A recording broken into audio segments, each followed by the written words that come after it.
Okay, so the past couple of weeks I've been working on with my athletes the positions and checkpoints that they have to be in to have a successful long jump. The first part is your final two steps of the long jump approach need to be flat. All right, so coming into your run, it's a flat step that launches you forward to drop the hips. The next takeoff foot is flat, then positions start.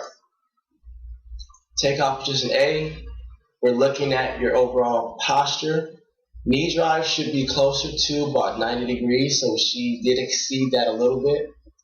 And also her hip is basically right above her ankle. We want to see the hip a little further in front of the ankle to show a little more trajectory. But these speeds are a lot slower, so you won't see as much. But the upright posture position is really good. The arms, I prefer this front arm at 90 degrees, the back arm at 90 degrees to keep that blocking type of form to help generate more speed in her jump. All right, so moving forward, the next part is the knee exchange. So the arm part she has is great. The arm swing that's up top at this vertical part of her jump is great. That's going to help a lot with balance. The issue is the arms and the legs really aren't in sync. This comes from poor timing before. As you can see, her knee exchange, it's here when it should be beneath her. So the next couple jumpers will go through where it should be. But the issue here is that her knees are in front of her hips and there's not as much force creating her motions forward.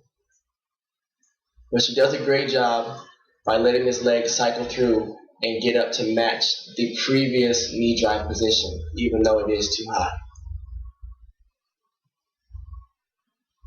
Alright, so Kyra, same concept.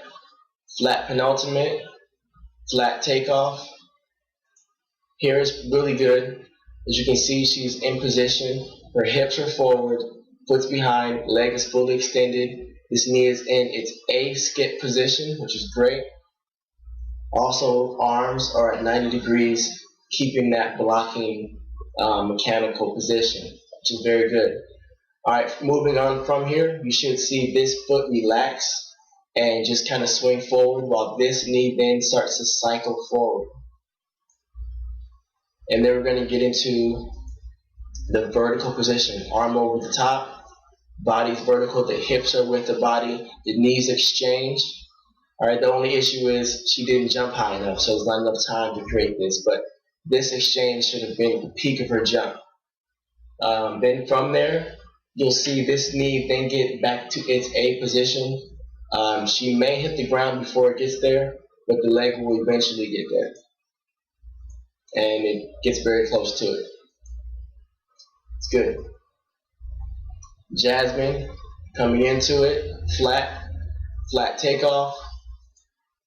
So here we have position, knee drive, and extension great. However, the angle between for her takeoff isn't as good. And you can see this elbow is coming right at us. Back arm's pretty good. So the exact checkpoints are almost there, but not completely. Great height. Then the exchange was there. I think I passed it a little bit, but here's where this hand needs to be vertical for balance. So the timing's slightly off there. Then again, this knee should match up to a skip position. And it gets there. But now somehow that hand snuck back up. So we got to work on that flow and movement.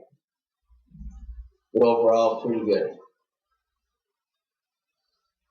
Okay, so Tati coming in, flat foot, flat takeoff, extension, same concept, very vertical, didn't really transition that speed and flow forward. The back arm does what most long jumpers do, it just swings backwards. That blocking is what creates a lot more power within your jump and helps you with your overall takeoff. Okay, so now that sets her up for the exchange, which is in front of her body. So her arms are in a great position. The issue is her hips are back. Her hips need to be where her knees are, which would have been from the basic trajectory angle she started out with.